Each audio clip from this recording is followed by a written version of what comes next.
Again, good to see all of you in big church as opposed to little church. I don't know all that they do there, but maybe we'll go back there sometime and see what's going on in little church. But we're going to do some stuff in big church today that's a little bit different from what we normally do. If normal is a word that would describe what we do here on Sundays, I'm not sure there's normalcy in all of that. But usually what we do is we're looking at something in Scripture, which is what we're about. And we look there at that something and we try to dissect that passage and make some connection with our lives. Because really, our time together on a Sunday morning is not about the sharing of information. It's about transformation. And so we try to make that word real in our lives so that we're not just learning more and more and more. To what end? I don't know. But we're looking for our lives to be transformed. That's where we normally are, and that's why we dissect those passages. Well, this morning, we're going to look at some passages, but the dissection that we're going to do is really, let me tell you what we're going to dissect. We're going to dissect our neighborhood. All right? Because, and I'll tell you what our address is here in this universe. We're on planet Earth, and we are living on a street named the United States of America. And I want to tell you about your neighborhood. It's a changing, y'all. It's nowhere near what it used to be. And somehow or another, we got to learn to connect. So we're going to be looking at that. We did some things like this last year. We're doing it again this year. We'll be doing it again a little bit next year as we continue to lay brick on brick on brick as we build this wall, trying to understand more clearly about who we are, particularly in our relationship to the world around us. It's good and it's valid. Now, here's what we're about. Here's what we're doing. We're in a year where we are focusing on connection. We are wired for connection. That's part of our spiritual DNA. God made us that way. And for the first 3 months of 2013, we've been talking about that connection with God. How we wire to Him and how God's reaching out to wire to us. He wants us to be connected. We're talking today, and we will for the month of April, we're going to talk about being connected or connecting to the connection that we need to have with the culture, with our neighborhood, with the folks that we live with, that we work with, that we travel with. That's what we're going to be focusing on. And I want to tell you, it's just as important as that connection with God. The connection with God is first and foremost, right? But through the Word, what He tells us is that our purpose in life, our modum operandi, is that we connect with the culture around us. And He says that a lot of different ways. For example, in Matthew chapter 5, you're in the middle of, or actually you're beginning, a very famous part of literature called the Sermon on the Mount. It's been called one of the greatest pieces of literature in the world. And right after Jesus begins speaking, He says something about the nature of who we are as believers. He says something about the nature of Christians.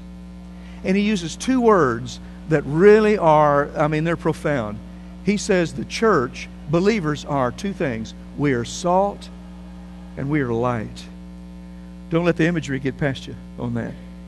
There's something powerful in that. We're here as salt and light. We're here for some benefit for the culture, the world, people around us. In fact, He says, as He comes down to verse 16, this is all in verses 13 through 16, and He says in verse 16, He says, look, I want you to let your light shine.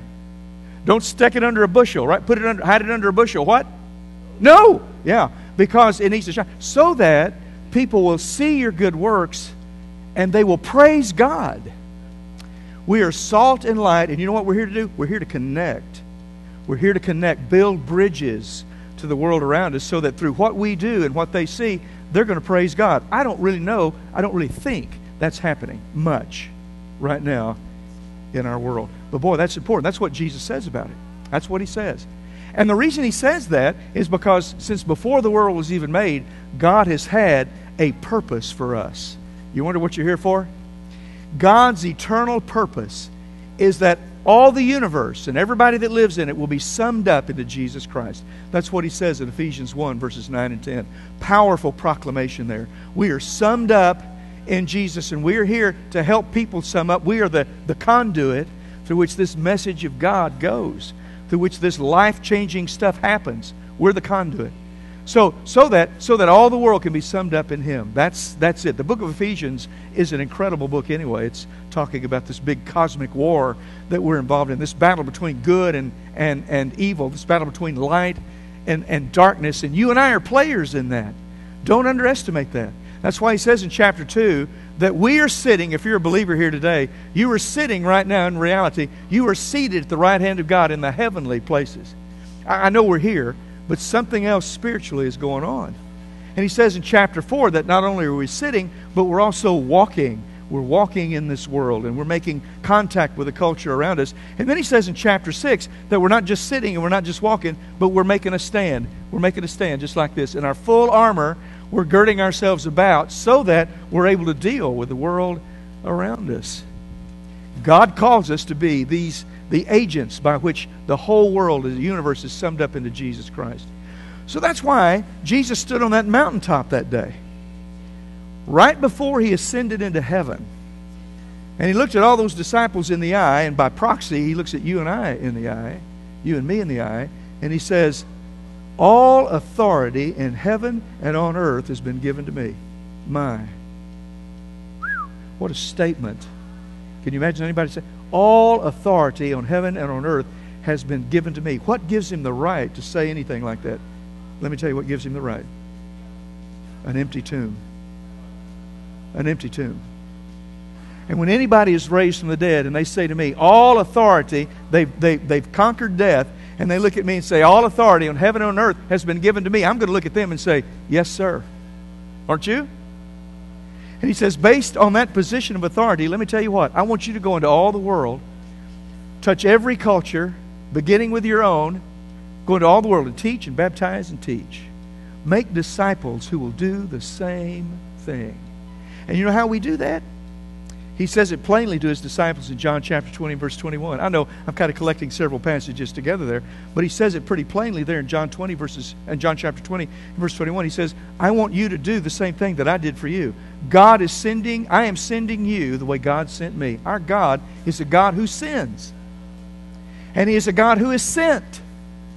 And how did God send Jesus? He sent him personally into this world. So he says, I'm going to send you life on life. I don't want you lobbing messages out of here from behind some barricaded wall. I want your life to interact with the life of the world around you, and you take this message. It starts in Jerusalem, he says in Acts chapter 1, verse 8, goes out to Judea, then to Samaria, then to the uttermost parts of the world. Our Jerusalem is our neighborhood. Our Jerusalem is our address. Our Jerusalem is our 20-minute driving radius of this building, if you want to get all that technical about it. And we just move out and we move out and we move out, touching the lives of people, contacting, connecting with culture. Now let me tell you something. It seems to me that's not nearly as easy as it used to be. I'm not saying it was ever really easy, but it's a lot more difficult now than it used to be. Let me ask you a question. How would you describe, what words would you use to describe our culture? What words would you use? By the way, it's okay to speak up. There's nothing.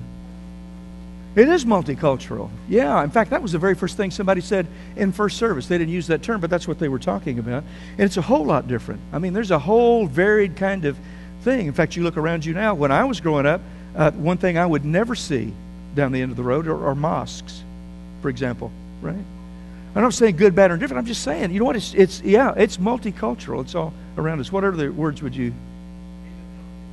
Hedonistic. Yeah, we're moving more and more probably that direction. Why is that? Well, we're going to talk about that in just a second. I know Ted's got an answer for that, but I didn't want to give him a chance because he'd start preaching. You know what I'm saying? What's another word? Self-focused. Yeah, we're really pretty self-absorbed. In fact, so much so, that's one of our issues, because the idea of community is diminishing. And it's hard to hold together as a culture when everything's pulling apart. Yeah. What else? Yeah, that also was the very same word. In fact, you may have been the one that said it. No, you weren't here for a second. Okay. Confused. Yeah, we're confused. We don't know. In fact, there's some confusion there that's pretty stout. In fact, let me just tell you a little thing about the confusion. We are suffering from what some sociologists call a struggle with certainty. That nobody really knows what to believe. There's a crisis in certainty. There's a crisis in... we live in a culture that has no absolutes. There's no, really this is right, and there's no, really this is wrong. In fact, most people, particularly in younger generations like 18 to 29, And maybe you're here and you're 18 to 29. You say, well, that's not me. Well, look, I'm just kind of telling you about how we are as a culture, all right?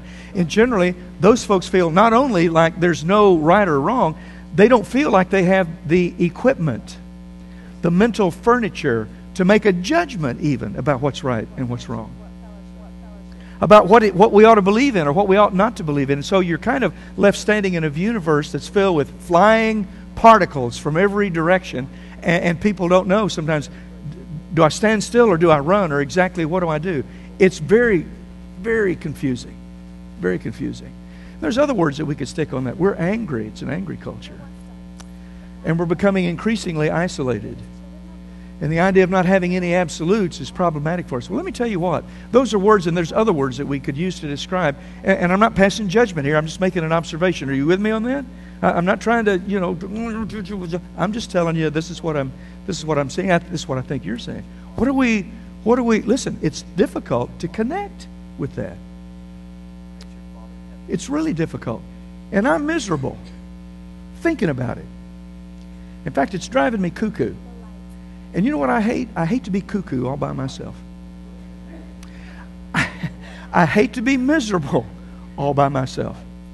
I want you to be miserable with me, all right? And it's not that I'm happier, it's not that I'm happier when I'm miserable. It's not that I'm happier when you're miserable. I just don't want to be miserable all alone. And I want us to get a picture of the neighborhood that we're living in, folks, because it's not like, in fact, I don't think there's probably very many of us in here that really have a grasp on where, well, nobody really knows where it's all going, but even where we are. I just don't think we have a good picture of that. And I want us to be like the men of Issachar. And I've got kind of an infatuation with the men of Issachar. I think I've mentioned them to you before. They're talked about in 1 Chronicles chapter 12 and about verse 32. Because back in that day, they had their own stuff that they were going through. Their own world was in a state of upheaval. There we're trying to figure out who was going to be the king of the Israelites. Now, God had already anointed David when he was a little boy to be king after Saul. And a lot of people knew that. But you know what? Just because God says something doesn't mean always that people are going to follow through with that. Would you agree with that? And so there was some battles going on between David and one of the sons of Saul, a fellow by the name of Ishbosheth. All kinds of things were going on there, and they couldn't really figure out who's going to take charge, who's going to be there. So you've got representatives from the 12 tribes of Israel coming together, sort of as a continental congress. And they were coming together to give a voice of confidence, a vote of confidence to David. And as each one of them come in, there's a little descriptor about what these people are like. And when it comes to the men of Issachar, it said, these are men that knew what time it was in Israel. And they knew what Israel needed to do. I think we need to know what time it is in America, and so that we can know what we need to do. And really, here's the reason why we're looking at all this. Because God calls us to connect, and we can't connect with what we don't understand. We say, what? Our elders and staff have been struggling with this for a long time. We're looking at trends and looking at direction and looking at our mission and our vision and our effectiveness, and are we kind of what all's going on there? And it's a difficult process to kind of ferret through, right? But we want to arrive somewhere. Let me tell you what makes it really difficult. It's sort of a puzzle. There's 4 pieces to this puzzle. Here's number 1. And just think about it just for a second. We do not understand this culture. And that's not an age thing. People over 39 or over 30 don't know anything and all that kind of stuff. It's not that. It's an American thing. Nobody really, really understands. Even folks that are in the middle of it. We just don't know. And to say where it's going, nobody really has a picture. But what it serves to do is separate us as believers even further. All right? That's what it does. From the world, the context of the world that we're in. But here's a second reason that puzzle is pretty tough to figure out, pretty tough to ferret.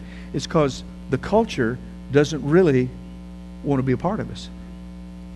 And sometimes that is sort of it's kind of ranges from rage and no and absolutely not to at least a kind of indifference. But bottom line is they don't really want to identify with Christianity, don't really want to know more about it. In fact, there's not a whole lot that they really firsthand do know about it. Surveys indicate that a lot of folks, maybe the majority of people in the United States of America, don't even know another Christian.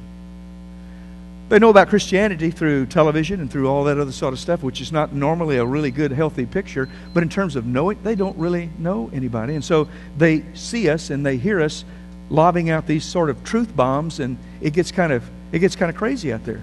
and they're not really sure that they want to be. So it's hard to connect with somebody that doesn't want to connect with you. Here's the third part. I really don't think that we really want to connect with them. I'm not trying to be judgmental about that. We do love to talk about it. We love to talk about what God calls us to do, and we love to talk about, reaching out to people because it sounds, and we like to talk about it because we know that's what the Word says. But when it comes down to actually doing it, we don't really want to do it. It's kind of uncomfortable. And I'm like you. I'm into my comfort. I like routine. I like things the same and all that. But I want to tell you something. Something's going to have to change. And that's where it gets scary. Some folks don't want anything to change. And here's the thing. Here's the thing about this. Some people think if we don't change, everything will stay the same. And it's really great. And I love the fellowship that we have. I love what we do together. But folks, this isolated kind of thing that we got going here ain't it. It's not what God calls us to. And you know that down in your soul. You know that down in your heart. Something's got to change. If you think that if we don't change, everything will stay the same, you are mistaken. You know what happens if you don't change? You die. Because the culture changes. And by God's design, the gospel deals with culture. Whatever that culture might be, it adapts to that culture. The gospel is transcultural. And as the culture changes, we have to change. Things have got to be different. To speak the language, to be relevant. We don't compromise. The Word of God is never compromised. The Lordship of Jesus is never compromised. But how all of that gets communicated and what we do, all of that, somewhere in there, change has to occur. Y'all with me on that? You don't have to agree with that. I'm just making an observation here. But you've been wrong about other things, right, if you don't agree with that? Here's the fourth thing that makes it really tough, makes it really difficult, is the culture's a moving target. It hadn't landed yet. And it's referred to by sociologists, whether they're believers or not believers, sociologists refer to this big shift that's occurred in American culture. Here's my word for it, not shift, rift is a better word. The very fabric of American culture has been ripped open at the seams, the very things that would hold us together as a culture. And they're not there anymore. And all kinds of stuff are coming down. In fact, I know that you know that because when was the last time you watched the news on television or whatever it might be, or saw it on your phone or whatever it might be, and you said to yourself or you said to somebody next to you, man, I can't believe that. When's the last time that happened? I bet it happens. Don't look at me like that. I know what happens to you. Hey, what in the world's going on? Now, I want you to understand something about what I'm saying here. I'm not making judgments about this at all. I'm just observing. We're just observing. Just trying to figure out what this is all about. Now I've got judgments about it. I got my opinions about things, but that's not. We're just observing some things. All right, that's all. And I want you to know that I'm not talking politics. I don't care about politics. God doesn't call me to politics. You know what politics do? They divide people. You know what politics do? They make us angry. And I'm not here about politics. I'm not here about who's in the White House. I'm talking about what's going on in our culture way precedes who's in the White House. Hear me about that. Think about it. Don't be afraid to say it. It does. It's not about politics. Listen, how did we get here? And now that we're here, where are we? I want you to think about this just for a second. And I need to go a little bit quicker than I did at first service because I really went long in first service. So I'm going to try to summarize some stuff, all right? If you want to know more about what I'm talking about, come talk to me a little bit later. But we're going to get out at the right time here. I want you to know that all this stuff that's going on in America didn't start with 9/11. Some things happened in 9/11. Right? Some real significant things. Primarily, fear crept into the American scene and the American psyche like it never has before. And there's still a lot of things going on that make us fearful. There's a little pimply-faced kid over in North Korea that's threatening some pretty serious stuff right now. Pretty serious stuff on America. How do you process that? What do you do with that? The world that we're living in has changed. But listen, it precedes that. Some people say, yeah, the changes really began in 1963. That's a big year in sociologists' mind. What happened in 1963? Kennedy was assassinated. And you know what? As Michael Sharp pointed out to me between services, and he's right about this, It was televised. We saw it in our living room. It changed us, changed the way we think about things. Some fellow wrote a song called Bye Bye Miss American Pie. Let me see your hands if you ever heard that song. Yeah, I couldn't think of his name. Don McLean. Thank you, Ted. You are good for a couple of things every once in a while. Don McLean is his name. Bye bye Miss American Pie. Drove my Chevy to the levee, but the levee was dry. Them good old boys are drinking whiskey and rye, saying this will be the day that I die. What's that song about? I haven't got a clue, y'all, really. Except for one thing, and Don McLean will admit as much. It's the fact that things are changing and it'll never be the same again. That song's prophetic, actually. I love that song, matter of fact. You know what? My generation loves music. By the way, here's the thing that's really shifting that you may not have thought about. Some people that observe this stuff say that the music industry, as we understand it, is a thing of the past. New music every year that's purchased, you know how much of it is new versus how much of it is old? 40% of it is old music. 60% of it is new. Not enough to sustain music industry as we understand. Things are changing, y'all. They're really, in little ways and in big ways, it's changing. All right? But 1963, yeah, the age of innocence is over. But listen, the changes that the shifts that we're talking about precede that. You have to go all the way back to the 17th and 18th century Europe, the age of enlightenment. You ever heard of that? Where folks said we need to reason.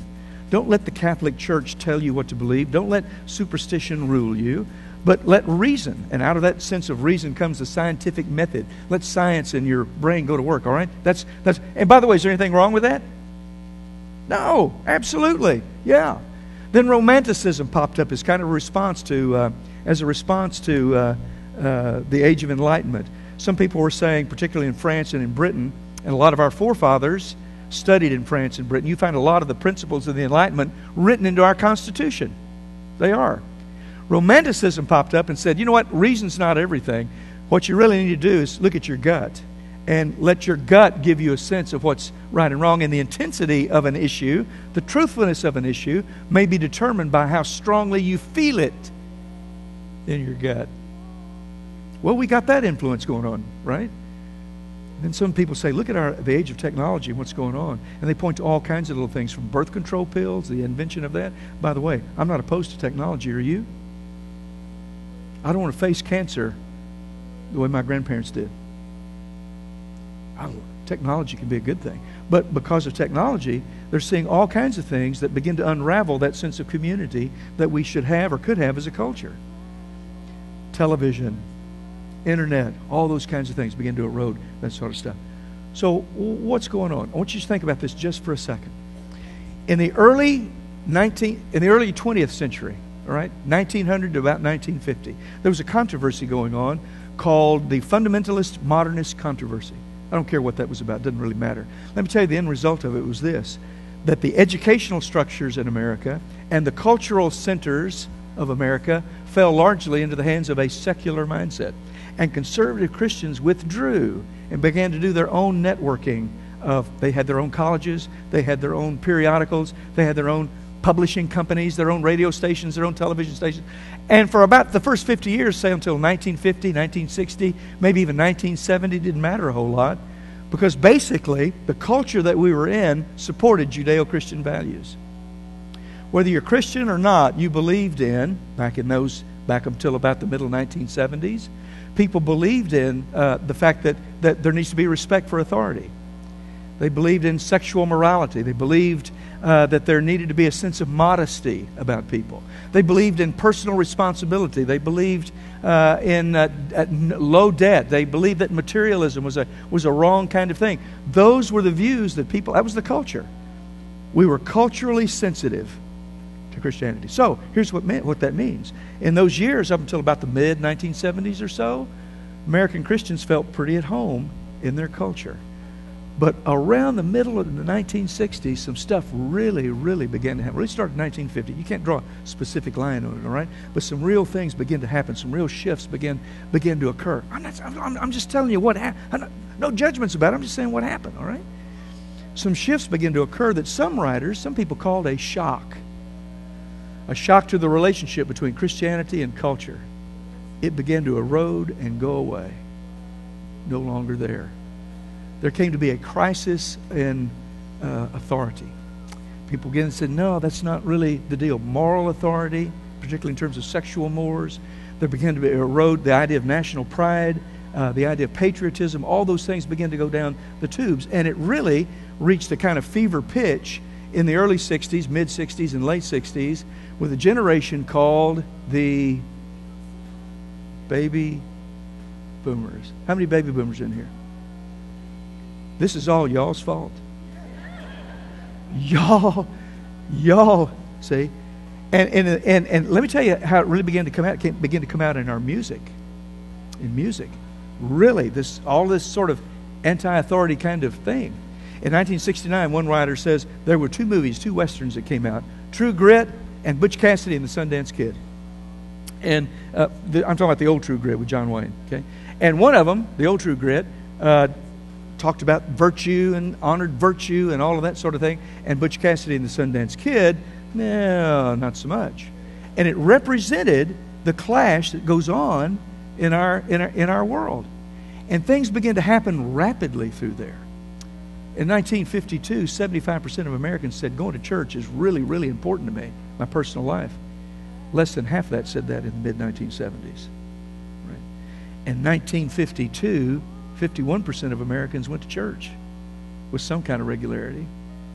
By the end of 1969, 40% went to church. The largest decline in the shortest span of time in history. Things were happening. And here's what was happening, folks. Culture was losing the Judeo-Christian emphasis. See, prior to that shift, whether you're a Christian or not, people still believed in God. They still believed in heaven and hell. They still believed in a moral sense. They had all of those things were still there. But after that, we lost that. And now, preaching and the way we preach doesn't connect. It's not that people are rejecting Christianity. They're not rejecting it. They don't comprehend it. They don't have the mental furniture, one author says, to grab the message that we continue to put out. Something needs to shift for us to be able. And why are we talking about this? Why? What's the big deal? Whatever culture does, culture does. You know, culture is what culture is. My sense comes in when God says, I want you to connect with that culture. I want you to connect with it. There have been lots of efforts to connect down through the years, one way and then another way. From Jerry Falwell's moral majority, some of you may remember that, to Kuyperism, to all kinds of things. We're still making that effort to reach. How do we do that? Well, here's what's going to happen starting next week, all right? Starting next week, on the 14th, we're going to talk about 6 critical leads for connection that we got to keep for us to be able to connect, all right? For us to be able to make sense to the world about the message that we have. And then the week after that, 2 weeks from now, on the 21st, we're going to talk about 6 critical actions for connection that we've got to take for us to have that voice. And then the last Sunday of the month, we're going to talk about some critical problems to connection that we've got to address. And what I mean by that is this. There's some things that the culture looks at us as Christians and says, man, this isn't going to work. For example, most people think that Christians hate women. And that church hates women. And that church hates homosexuals. And that why is it they don't understand? Why is it that you say that Jesus Christ is the only way? That seems so arrogant. Well, you know what? That and several other things we need to kind of spend some time talking about. Now, I tell you what, I said it to them in first service. Here's the thing about all of that. I may not even do that. Aren't you glad I shared it with you? Right?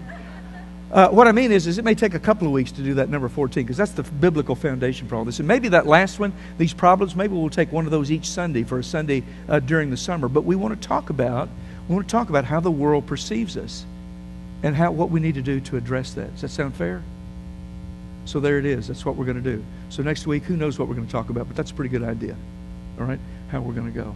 Listen, you might be here this evening, this morning, and you got some issues in your own life that you need some help with. You want to share it with this body of people for us to pray about, or whatever it might be. If there's any way that we can serve you, anything that you might need, we want to know about it.